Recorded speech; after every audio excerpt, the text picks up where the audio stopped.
إن الحمد لله نحمده ونستعينه ونستغفره ونعوذ بالله من شرور أنفسنا ومن سيئات أعمالنا من يهده الله فلا مضل له ومن يضلله فلا هادي له ونشهد أن لا إله إلا الله وحده لا شريك له ونشهد أن محمدا عبده ورسوله أما بعد أعوذ بالله من الشيطان الرجيم بفضل بسم الله الرحمن الرحيم ربنا وأدخلهم جنات عدن التي وعدتهم ومن صلح من آبائهم وأزواجهم وذرياتهم إنك أنت العزيز الحكيم صدق الله العليم. கண்ணியத்திற்குரிய அல்லாஹுவின் நல்லடியார்களே, சகோதரர்களே, அல்லாஹ்வினுடைய அருஷை சுமக்கக்கூடிய உலுல் அஸும் என்று சொல்லக்கூடிய அந்த மலக்குமார்களிலே ஆக சிறந்த மலக்குமார்கள் செய்யக்கூடிய ஒரு துவாவை தான் அல்லாஹ் இந்த குர்ஆனில் பதிவு செய்யறான். இந்த துவாவை அல்லாஹ் யாருக்கு, எந்த அடியானுக்கு இந்த துவா கிடைக்கிறது என்று சொன்னால், யார் இந்த துவாவை பெற முடியும் என்று சொன்னால் இரண்டு விஷயம்தான். ஒண்ணு, அல்லாஹ்விடத்தில் யார் அதிகமாக தௌபா செய்து கொண்டே இருக்கிறார், தன்னுடைய பாவத்திற்காக வேண்டி அல்லாஹ்விடம் கையேந்தி எவர் மன்னிப்பு கேட்டுக்கிட்டே இருக்கிறாரோ அவன், அந்த அடியானுக்காக வேண்டி மலக்குகள் இந்த துவாவை செய்யறாங்க. யா அல்லாஹ், இவரை அதுன் என்று சொல்லக்கூடிய சொர்க்கத்தில் நீ நுழைய வைப்பாயாக. அதே போன்று இவருடைய மூதாதையர்களை, இவருடைய மனைவியர்களை, இவருடைய குழந்தைகளை, இவருடைய சந்ததிகளை, இவரோடு யாரெல்லாம் உலகத்தில் வாழும் பொழுது ஈமான் கொண்டு இணக்கமாக வாழ்ந்தார்களோ, உறவு வைத்தார்களோ, நட்பு வைத்தார்களோ, இவருக்கு யாரெல்லாம் உதவி செய்தார்களோ, இவரோடு யாரெல்லாம் இணைந்து இருந்தார்களோ அவர்களையும் நீ அதன் என்று சொல்லக்கூடிய அந்த சொர்க்கத்திலே நீ நுழைய வைப்பாயாக என்கின்ற துவாவை மலக்குமார்கள் செய்கின்றார்கள். எதற்காக வேண்டி? அல்லாஹ்விடத்தில் ஒருவர் அதிகமாக தௌபா செய்வதற்காக வேண்டி. இரண்டாவது, அல்லாஹ் கூறுகின்றான், அல்லாஹ்வினுடைய கட்டளைகளை எவர் ஒருவர் சிரமம் பார்க்காமல், அல்லாஹ்வினுடைய கட்டளைகளை எவர் ஒருவர் நம்பிக்கை கொண்ட நிலையில நிறைவேற்றி கொண்டே இருக்கின்றாரோ, எதெல்லாம் அல்லாஹ் நமக்கு கட்டளையாக வழங்கி இருக்கின்றானோ அதையெல்லாம், அந்த கட்டளைகளை எல்லாம் எவர் நிறைவேற்றி கொண்டே இருக்கின்றாரோ அவருக்கு இந்த துவா கிடைக்குது. பெருமானார் ஸல்லல்லாஹு அலைஹி வஸல்லம் அவர்கள் அழகான ஒரு செய்தியை பதிவு செய்யறாங்க. நாம எவ்வளவு நன்மையான காரியங்களை நாம் செய்தாலும், நல்ல காரியங்களை செய்தாலும், செய்யக்கூடிய அந்த நன்மையான காரியங்களில் அல்லாஹ்வினுடைய திருப்தி இருக்கணும். அல்லாஹ் திருப்தி அடைஞ்சிட்டான் அப்படின்னு சொன்னாதான் அந்த நன்மையான காரியத்திற்கு உண்டான நலவையும் நன்மையையும் அதன் மூலமாக அல்லாஹ் அவனுடைய அருளையும் வழங்குவான், அதை பெற்றுக்கொள்ள முடியும். அப்ப அல்லாஹ்வினுடைய திருப்தி இல்லாத செயல்கள், அல்லாஹ்வினுடைய திருப்தி இல்லாத காரியங்கள் பிரயோஜனம் இல்லாமல் போயிடும்.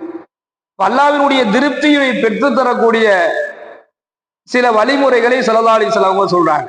அதுல முதலாவது ஒரு செய்தி என்ன அப்படின்னு சொன்னா, பெருமானார் ஸல்லல்லாஹு அலைஹி வஸல்லம் அன்னவர்கள் சொல்லி காண்பிக்கின்றார்கள், நீங்கள் உங்களுடைய சகோதரரை, நீங்கள் முஃமினான முஸ்லிமான ஒருவரை சந்திக்கும் பொழுது நீங்கள் சலாம் சொல்லிக் கொள்ளுங்கள் என்பதாக நபிகள் நாயகம் ஸல்லல்லாஹு அலைஹி வஸல்லம் கூறினார்கள். என்ன காரணம்? இந்த சலாம் என்பது என்ன, இந்த சலாத்துல என்ன மகத்துவம் இருக்குது? மேலும் ஸல்லல்லாஹு அலைஹி வஸல்லம் சொல்றாங்க, அஃஸலு சலாம், சலாத்தை பரப்புங்கள். ரெண்டு செய்தியை சொல்றாங்க, பசித்தவருக்கு உணவு கொடுங்க, சலாத்தை பரப்புங்கள்.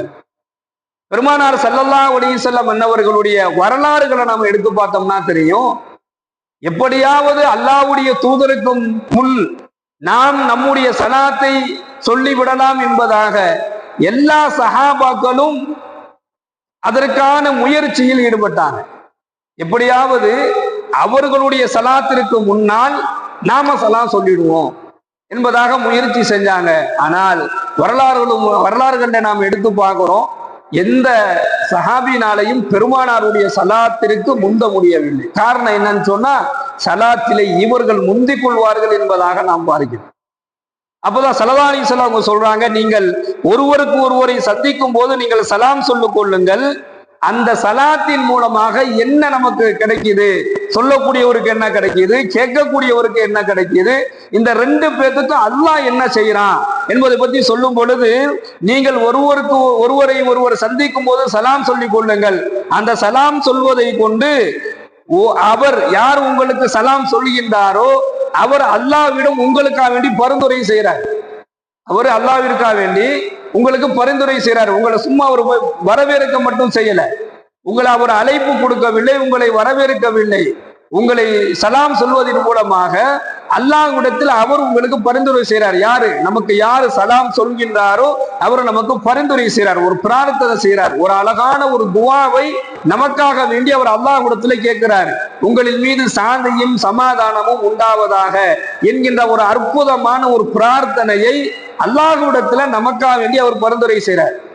வலைக்கும் சலாம் என்பதாக நாம் சொல்லும் பொழுது நாம் அவருக்காக வேண்டி அல்லாஹ்விடத்திலே பிரார்த்தனை செய்கிறோம். உண்மையான சகோதரர்களே, ஒரு சந்திக்கக்கூடிய அந்த செயல்களை அல்லாஹும் அல்லாஹ்வுடைய தூதரும் நமக்கு அதை ஒரு பிரார்த்தனைக்குரிய ஒரு செயலாக, அதை அல்லாஹ்விடத்திலே பரிந்துரை செய்யக்கூடிய ஒரு செயலாக, இந்த ஒரு அற்புதமான ஒரு இபாதத்தாக இதை நமக்கு சொல்லி தருகின்றார்கள். அல்லாஹ் குர்ஆன்ல பதிவு செய்கிறான், وَإِذَا حُيِّيتُمْ بِتَحِيَّةٍ فَحَيُّوا بِأَحْسَنَ مِنْهَا أَوْ رُدُّوهَا. உங்களுக்கு சலாம் என்கின்ற முகமன் கூறப்பட்டால், உங்களுக்கு சலாம் என்று சொல்லக்கூடிய அந்த முகமன் கூறப்பட்டால், அவர் எதை கூறினாரோ அதை விட அழகான முறையில் நீங்கள் அவருக்கு திருப்பி அதையே முகமன் கூறுங்கள், அதையே கூறுங்கள் என்பதாக அல்லாஹ் கூறுகின்றான். இன்னல்லாஹ் கான அலா குல்லி ஷைஇன் ரகீபா. நிச்சயமாக அல்லாஹ் அனைத்து பொருட்களின் மீதும் கணக்கு கேட்பவனாக இருக்கிறான் என்கின்ற ஒரு செய்தியை அல்லாஹ் பதிவு செய்கின்றார். உங்களுக்கு சலாம் சொல்லப்பட்டால் அதை விட அழகான முறையில் நீங்கள் திருப்பி கூறுங்கள் என்பதனுடைய பொருளை பத்தி பின்னாடி ஸல்லல்லாஹு அலைஹி வஸல்லம் அன்னவர்கள் ரொம்ப அழகாக விளக்கி தருகின்றார்கள். அதாவது நீங்கள் அஸ்ஸலாமு அலைக்கும் என்பதாக சொல்வதில ஒரு தரஜா இருக்குது, அதுல ஒரு அந்தஸ்து இருக்குது. அஸ்ஸலாமு அலைக்கும் வ ரஹ்மத்துல்லாஹ் என்பதாக சொல்வதில் ஒரு அந்தஸ்து இருக்குது, அதற்கு ஒரு நன்மை இருக்குது. அஸ்ஸலாமு அலைக்கும் வ ரஹ்மத்துல்லாஹி வ பரக்காத்துஹு என்பதாக சொல்லக்கூடிய அந்த சலாத்தில அதற்கு ஒரு அந்தஸ்து, ஒரு தரஜா இருக்கின்றது, அதற்கு ஒரு நன்மை இருக்குது. பெருமானார் ஸல்லல்லாஹு அலைஹி வஸல்லம் அன்னவர்கள் 10 என்பதாகவும் 20 என்பதாகவும் 30 என்பதாகவும் சொல்றாங்க. எவர் அஸ்ஸலாம் அலைக்கும் என்பதாக சொல்றாரோ அடுத்த இமிடியேட்டா அவர் அந்த சலாம் சொன்ன உடனேயே அவர்களுடைய பெயர்ல 10 நன்மைகள் வர வைக்கப்படும். அவருக்கு உடனே நன்மை கிடைச்சது. மற்ற செயல்களுக்கெல்லாம் அந்த செயல்களுக்கு உண்டான அந்த பிரதிபலன், அந்த செயல்களை அவர் எதுக்காக வேண்டி செஞ்சாரு, ஏன் செஞ்சாரு, பெருமைக்காண்டி செஞ்சாரா அல்லது வேணும்னே செய்யறாரா இல்ல மக்கள் பார்க்கணும்னு செய்யறாரா, இதெல்லாம் பார்த்துட்டு தான் அதுக்கு உண்டான நன்மைகளே கொடுக்கப்படும். ஆனால் இந்த சலாம் என்று சொல்லக்கூடிய இந்த நன்மையான செயலுக்கு எதுவுமே பார்க்கப்படுவதில்லை.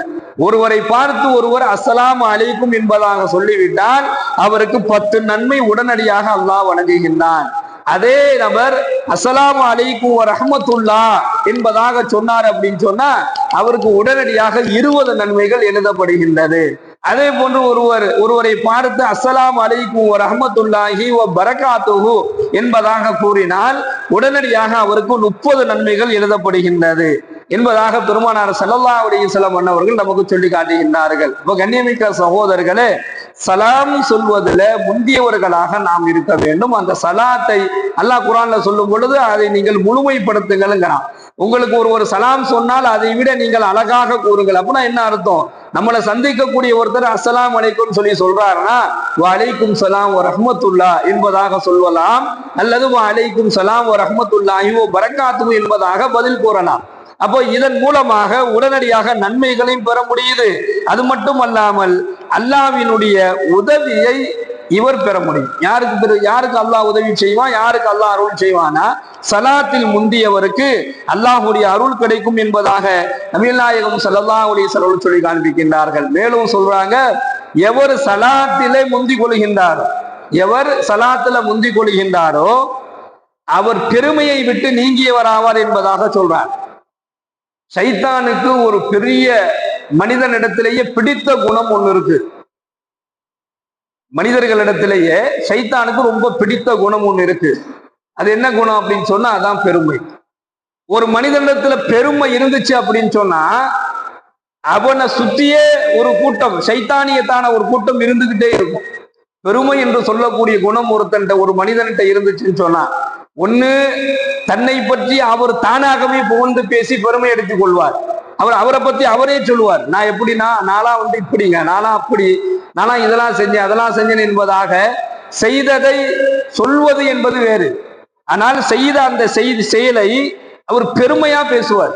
நமக்கே தெரியும் தற்பெருமை பிடிச்சவரா இருப்பார் போலன்னு. அவர் சில நபர்களுடைய பேச்சிலேயே அந்த தொனியிலேயே நம்ம விளங்கிக் கொள்ள முடியும், இவர் தன்னைத்தானே உயர்வாக பெருமையாக பேசுறாரு என்பது தெரியும். அந்த மாதிரி ஆட்களை கண்டா நீங்க ஒதுக்கிக்குங்க என்பதாக ஸல்லல்லாஹு அலைஹி வஸல்லம் சொல்றாங்க. ஒண்ணு.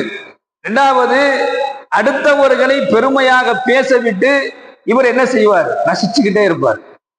அவரை பத்தி பெருமையா பேசுறத இவர் விரும்புவார், அதை ரசிப்பார். இல்ல அப்படின்னு சொன்னா அடுத்தவர்களிடத்தில் பெருமையை எதிர்பார்ப்பார். ஒரு செயலை செஞ்சுட்டு எல்லாரும் நம்மளை பாராட்டணும், எல்லாரும் என்ன செய்யணும், நாம செஞ்ச அந்த செயலுக்காக வேண்டி நம் மீது அன்பு வைக்கணும், நேசம் கொள்ளணும், நம்மளை பாராட்டணும், அதை பெருசா அதை வெளிப்படுத்தணும், இந்த மாதிரி அவர் எதிர்பார்ப்பார்.